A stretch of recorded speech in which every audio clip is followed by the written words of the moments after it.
Hey, it's Brian Mudd. This is my cheat sheet for Thursday, September 13th. The iPhone 5, of course, we've got to start with. So, the screen is bigger. The network is much faster.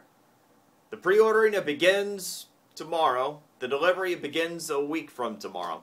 Alright, lot to go through on the iPhone 5. One of the takeaways from people is, hey, there's nothing revolutionary here. I actually think the iPhone 5 is going to be one of those products that becomes better over the course of its life. Why do I say that? Because I think that there are going to be plenty of features, such as the Passbook feature, that other companies can team up with that make your phone more functional and more usable as people and developers figure out how to use it.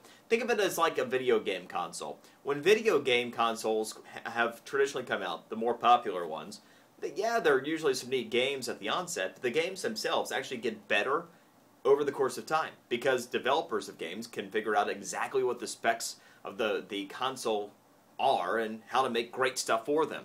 That's what this iPhone 5, I think, is going to be. It's got the brand new iOS 6 operating system, which looks to be a real winner. It's going to have the 4G LTE capability, which for me and any other iPhone owner, that's the big thing here. If you did nothing else other than give me a much faster network for internet usage, that alone would be helpful because the one thing we get used to, the more we use internet on our mobile devices, the more we want speed because we're used to getting speed on our desktop computers. So that is in and of itself important. But the screen itself is a little bit bigger. It goes from 3.5 inches to 4 inches. You're getting the 4G LTE speed, so substantially faster. You've got better resolution camera working, and they're saying that it's going to work better in low lighting situations because we know so often a lot of the phones we take or a lot of the pictures we take with our phone, well, we take them spur of the moment with bad lighting.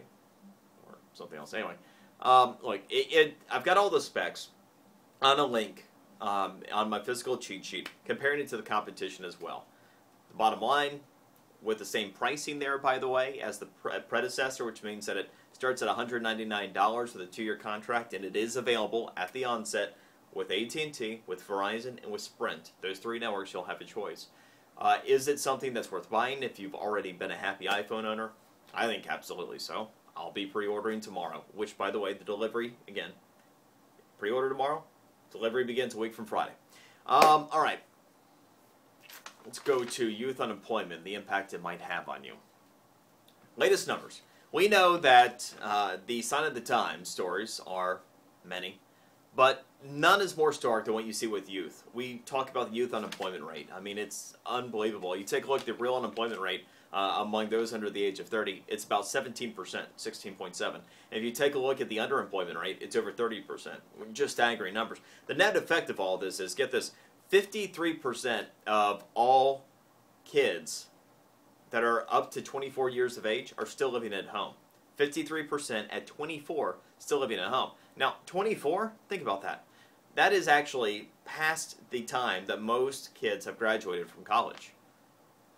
And you still have more than half living at home. And for that, here's another number for you. 85% of college seniors right now, plan on moving back home with you once they're done this year. 85%. They don't even expect things to get better. If that doesn't show you that we need something dramatically to change in this country and this economy, I don't know what else does. I mean, sheer pessimism. Okay, real quick, the Fed. People talk about it today, QE3, QE20, whatever. Here, look, the Fed has already been printing more money. How do I know this? I've been telling you since the second week of August. A funny thing happened. It's too much going on to be a coincidence.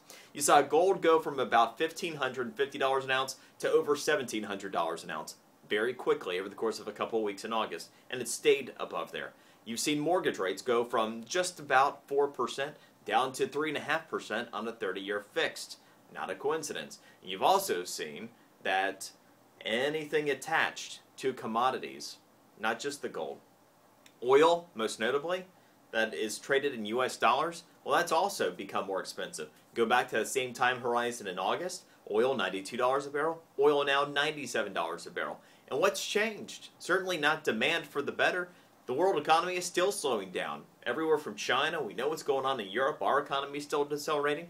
So it doesn't make sense that for supply-demand reasons, you would see commodities like oil assets and commodities like gold go higher without, at the same time, you got mortgage rates and other interest rates falling. QE3 has already been going on. Whether the Fed tells you the truth or not today, man, I don't know. But the writing's been on the wall.